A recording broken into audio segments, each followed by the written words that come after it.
If you're enjoying this story, don't forget to subscribe to the channel for more compelling narratives that explore the complex dynamics of family relationships. Now, let's dive into Clara's journey.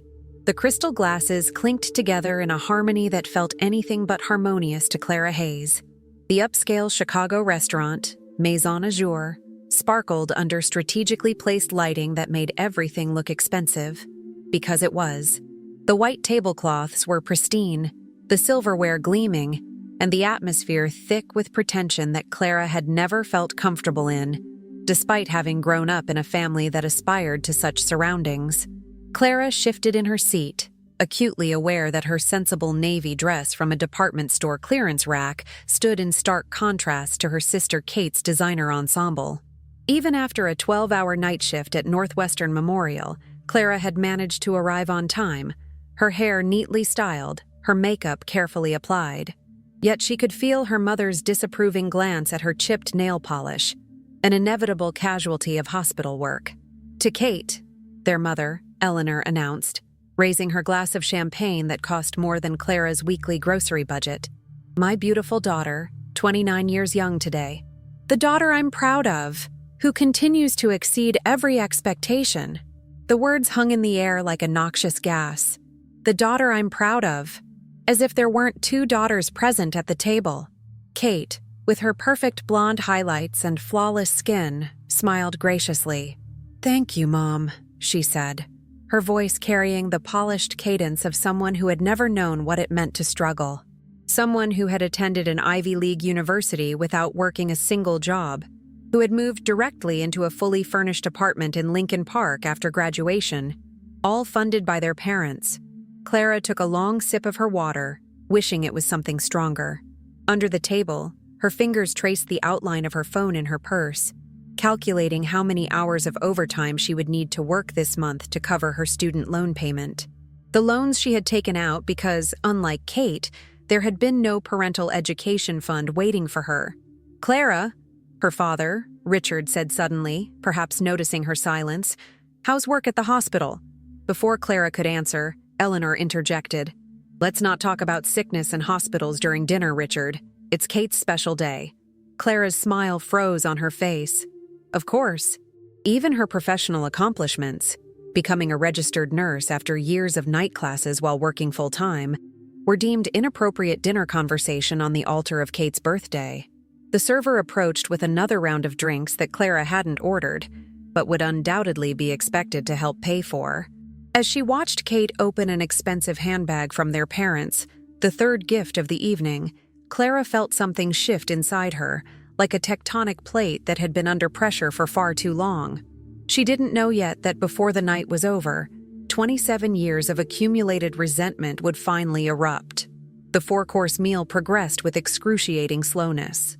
With each passing moment, Clara became increasingly aware of the disparity that had defined her entire life. "Kate's been promoted again," Eleanor announced over the main course, a dish of seared scallops that cost as much as Clara's weekly grocery budget. "Junior partner at the firm, the youngest in company history." "That's wonderful, honey," Richard beamed, his pride unmistakable as he raised his glass in another toast.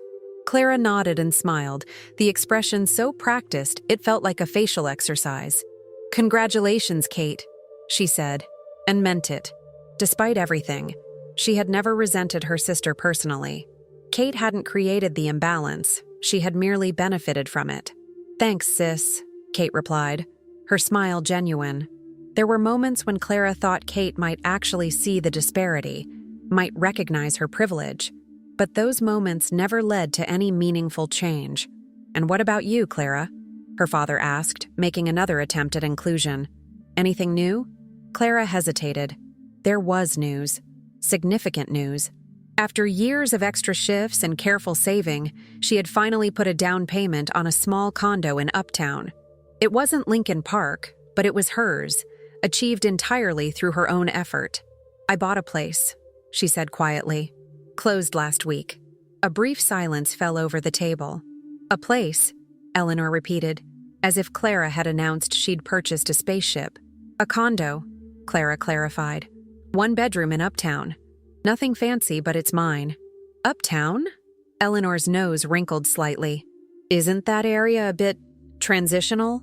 Clara felt her jaw tighten. It's diverse and vibrant. I like it. Well, Richard said with forced enthusiasm, that's impressive, Clara. Did you get a good interest rate on the mortgage? Before Clara could answer, Eleanor turned to Kate. Speaking of property, tell them about the vacation home you and Jason are looking at in Michigan. And just like that, Clara's achievement, the biggest financial milestone of her life, was dismissed, overshadowed once again by Kate's more glamorous circumstances. As dessert arrived, an elaborate chocolate creation that Clara found too rich, she observed her family with new clarity. Her father, always caught in the middle, occasionally attempting fairness, but ultimately deferring to Eleanor's preferences.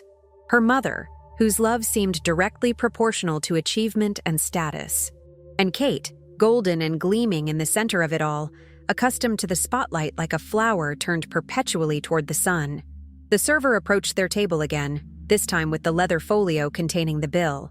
With practiced discretion, Eleanor reached for it, opened it briefly, then slid it across the table toward Clara. "Your contribution, dear," she said quietly, as if this exchange was entirely normal. Clara opened the folio. The total came to $1,980. Clara stared at the number on the bill, the digits swimming before her eyes. $1,980. For a dinner she hadn't chosen, at a restaurant she couldn't afford, celebrating a sister who had everything Clara had ever had to work for. "My contribution?" Clara repeated, her voice barely above a whisper. Eleanor glanced around, her smile tight. "We covered Kate's birthday last year, remember? It's your turn." Clara didn't remember any such arrangement. What she did remember was contributing $300 to Kate's birthday dinner last year, a sum that had stretched her budget to the breaking point, while her parents had covered the rest. "Mom, I can't afford this," Clara said, sliding the folio back across the table. "This is nearly $2,000. Eleanor's smile remained fixed, but her eyes hardened. "Clara, we discussed this. Your father and I brought the gifts. You're handling dinner. We never discussed this," Clara said, her voice rising slightly. A couple at a nearby table glanced over, then quickly looked away. Kate, sensing tension, intervened. "It's fine, Mom. Clara doesn't have to—" "No, Kate, it's not fine," Eleanor interrupted. "Your sister needs to learn responsibility. We can't always bail her out." The irony of that statement, coming from the woman who had paid for every aspect of Kate's education, housing, and lifestyle, struck Clara with such force that she actually laughed. A short, incredulous sound that caused her father to look at her with alarm. "Responsibility?" Clara repeated. "Mom, do you have any idea what my life has been like? While you were buying Kate designer clothes and paying her tuition, I was working night shifts at a convenience store. I put myself through nursing school while working full-time. I have never, not once, asked you to bail me out." Eleanor's face flushed. "That's not true. We helped you with—" "With what?" Clara challenged. "The time you loaned me $800 when my car broke down, and then reminded me about it at every family gathering until I paid it back with interest? Or maybe you're referring to the hand-me-downs from Kate that you presented as generous gifts." Richard cleared his throat uncomfortably. "Clara, this isn't the place." "Then where is the place, Dad?" Clara asked, turning to him. "When I try to talk about this at home, Mom changes the subject. When I call, you both rush off the phone. When, exactly, am I supposed to address the fact that you've treated Kate and me completely differently our entire lives?" The table fell silent. Kate looked down at her plate, her cheeks flushed. Eleanor's lips pressed into a thin line of disapproval. Richard looked pained, his eyes darting between his wife and his younger daughter. "I have watched Kate receive everything," Clara continued, her voice steadier now. "College tuition, a car, an apartment, regular financial support, and I've never complained. I've worked hard and made my own way. But I cannot pay nearly $2,000 for a dinner I didn't choose, at a restaurant I can't afford, after being publicly humiliated by my own mother." Clara stood up, gathering her purse. For the first time in her life, she was setting a boundary with her family, and the sensation was both terrifying and exhilarating. "I love you all," she said, her voice catching slightly. "But I won't do this anymore. I won't pretend that this is normal or fair." The walk from her table to the restaurant's exit felt like the longest journey of Clara's life. Each step was accompanied by the weight of 27 years of accumulated silence, of swallowed protests and buried hurt. Behind her, she could hear her father calling her name, but she didn't turn back. The cool Chicago evening air hit her face as she stepped outside, and she took a deep, steadying breath. Her hands were shaking. Had she really just done that? Had she really just walked out on her family, leaving them with the bill and her years of unexpressed resentment? "Clara, wait!" It was Kate who had followed her outside, still wearing her birthday crown, a ridiculous glittering thing that the restaurant staff had placed on her head during dessert. Clara turned, expecting anger, but Kate's expression was one of confusion and something that looked surprisingly like remorse. "Are you okay?" Kate asked, reaching out to touch Clara's arm. Clara almost laughed again. Was she okay? After 27 years of being the afterthought, the less than, the daughter who wasn't quite enough? "No, Kate, I'm not okay," she answered honestly. "I haven't been okay for a long time." Kate's perfect features crumpled slightly. "I didn't know," she said softly. "I mean, I knew Mom and Dad helped me more, but I didn't realize how much it hurt you." Clara looked at her sister, really looked at her, and saw not the golden child who had everything, but simply a woman who had accepted what was given to her without questioning its source or its fairness. In that moment, Clara felt a surprising surge of pity for Kate, who had never known the satisfaction of earning something entirely on her own. "It's not your fault," Clara said, meaning it. "You didn't create the situation, but I can't keep pretending it doesn't exist." Kate nodded slowly. "What you said in there, about working at a convenience store during nursing school, was that true?" Clara nodded. "Night shifts, 11 to 7, then classes during the day. I slept maybe 4 hours a night for 3 years. I had no idea," Kate whispered, genuine shock in her voice. "Mom and Dad always said you preferred to be independent, that you turned down their help." Clara felt a flash of anger so intense it momentarily took her breath away. "They never offered help, Kate. Not once." Before Kate could respond, the restaurant door opened again, and their parents emerged. Eleanor looked furious, her carefully maintained composure cracking at the edges. Richard looked tired and old, his shoulders slumped in a way Clara had never seen before. "Clara Hayes," Eleanor began, her voice tight with controlled anger. "I have never been so embarrassed in my life. To make a scene like that? On your sister's birthday?" "Mom," Kate interrupted, turning to face their mother. "Is it true that you never offered to help Clara with school?" Eleanor faltered, clearly not expecting this question from Kate. That's not relevant right now. The issue is your sister's behavior tonight." "It's completely relevant," Kate insisted, showing a backbone Clara hadn't known she possessed. "Clara just told me she worked night shifts at a convenience store while going to nursing school. Why didn't you help her like you helped me?" Richard stepped forward, placing a restraining hand on Eleanor's arm. "Kate, your sister chose a different path. She wanted to do things her way." "That's not true," Clara said quietly. "I asked for help with tuition in my first year. Mom said the education fund was for Kate because she was attending a real university, not a community college." Richard's expression shifted, his gaze moving to Eleanor with new understanding. "Eleanor, is that true?" The silence that followed was answer enough. The week after the restaurant confrontation passed in a blur for Clara. She worked her shifts at the hospital, focusing on her patients with the professionalism that had earned her respect among her colleagues. But in quiet moments, charting at the nurse's station at 3 a.m. or during her solitary drive home, the magnitude of what had happened would wash over her anew. She had received 17 text messages from her father, 5 from Kate, and none from her mother. She had responded briefly to Kate, accepting her apology but requesting space. Her father's messages she had read but not yet answered, unsure of what to say to the man who had stood by and allowed such disparity between his daughters. On the 8th day after the confrontation, as Clara was settling into her new condo, still mostly unfurnished but undeniably hers, her doorbell rang.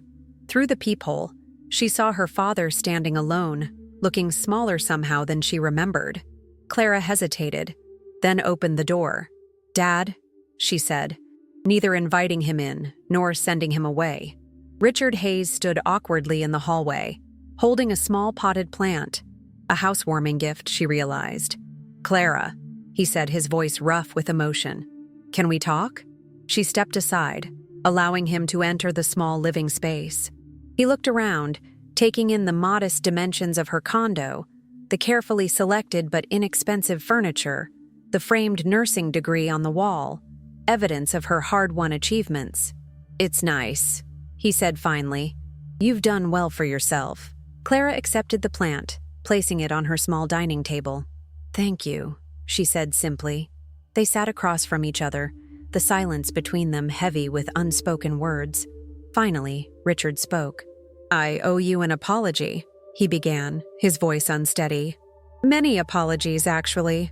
I've been doing a lot of thinking this past week, looking back at decisions your mother and I made over the years." Clara waited, not making it easier for him. "I told myself we were respecting your independence," he continued. "That you were stronger than Kate, more capable. That you didn't need the same level of support." He paused, meeting her eyes directly. "But that was just a convenient story, wasn't it? A way to justify treating you differently." Clara felt tears threatening, but blinked them back. "Yes," she said simply. "It was." Richard nodded, accepting this truth. "The night after your confrontation, I went through our financial records for the past 10 years. The disparity? It's even worse than I realized. We've spent over $300,000 more on Kate than on you." The number shouldn't have shocked Clara, but it did. $300,000, the equivalent of a house in many parts of the country. A sum that could have freed her from student debt, provided a financial cushion, opened opportunities she had never even considered possible. "Why?" she asked, the question encompassing far more than she could articulate. Richard sighed deeply. "It started small. Kate was more demanding as a child, more vocal about what she wanted. You were always so self-sufficient, so uncomplaining. And your mother, she saw herself in Kate, the ambition, the social grace." He paused. "It became a pattern we didn't even see anymore." "I see," Clara said, though in truth, she couldn't fully understand how parents could so consistently favor one child over another. "Your mother is still processing what happened," Richard continued carefully. "She feels you humiliated her publicly." Clara felt a flash of renewed anger. "And what about how she humiliated me? The daughter I'm proud of, as if I wasn't even there?" Richard winced. "You're right, that was cruel, whether she intended it that way or not." They sat in silence for a moment, the years of inequity between them like a physical presence. "I can't change the past," Richard finally said, "but I want to do better going forward. And I want you to know that I am proud of you, Clara. What you've accomplished on your own, it's remarkable." The words were what Clara had longed to hear for years, yet now they felt both precious and insufficient.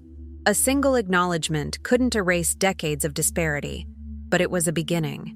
3 months after the confrontation at Maison Azur, Clara sat in her therapist's office, reflecting on the changes in her family dynamics. "And how are things with your mother?" Dr. Patel asked, her expression attentive and non-judgmental. Clara considered the question. "Evolving," she said finally. "We're not close, but we're civil. She's stopped making comparisons between Kate and me, at least openly." "That's progress," Dr. Patel noted. "And your boundaries? Are you maintaining them?" Clara nodded. "I declined Sunday dinner last week because I was exhausted from my shift. In the past, I would have forced myself to go anyway, afraid of disappointing everyone. This time, I simply said no." The therapy sessions had been Clara's gift to herself after the confrontation, a space to process years of family dynamics and develop healthier patterns. It had been one of the best decisions she'd ever made. "And Kate?" Dr. Patel prompted. A small smile crossed Clara's face. "That's been the biggest surprise."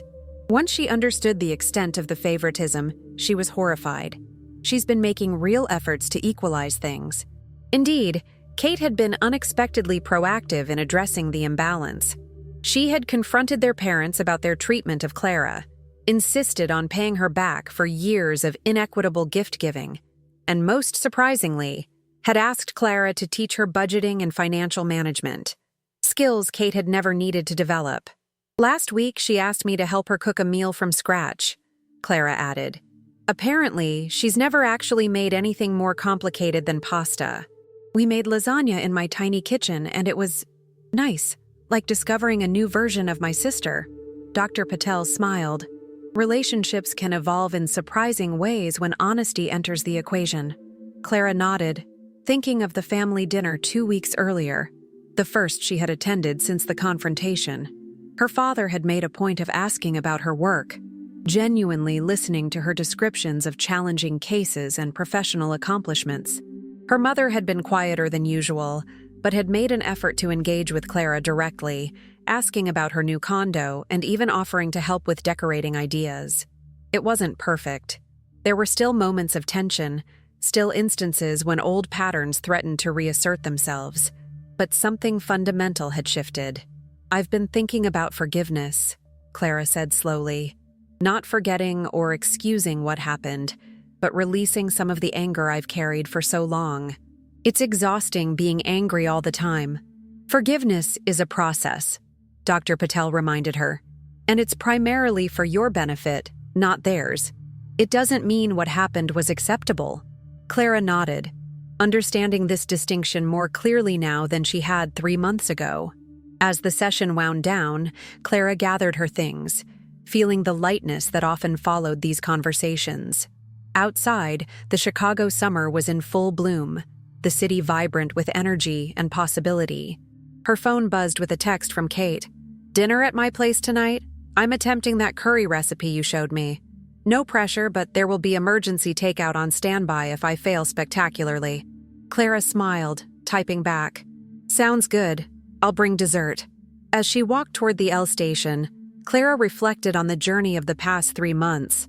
The confrontation at Maison Azure had been painful, even traumatic, but it had also been necessary, a catalyst for change that had been decades overdue.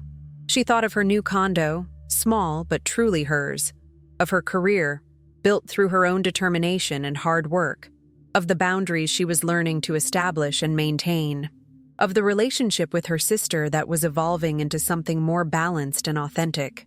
Clara Hayes had spent 27 years living in her sister's shadow, but now, step by step, she was walking into the light of her own making. If you've enjoyed this story about family dynamics, boundaries, and personal growth, please subscribe to the channel for more narratives that explore the complexities of human relationships. Don't forget to like this video and share your thoughts in the comments below. Your support helps us create more content that resonates with real-life experiences.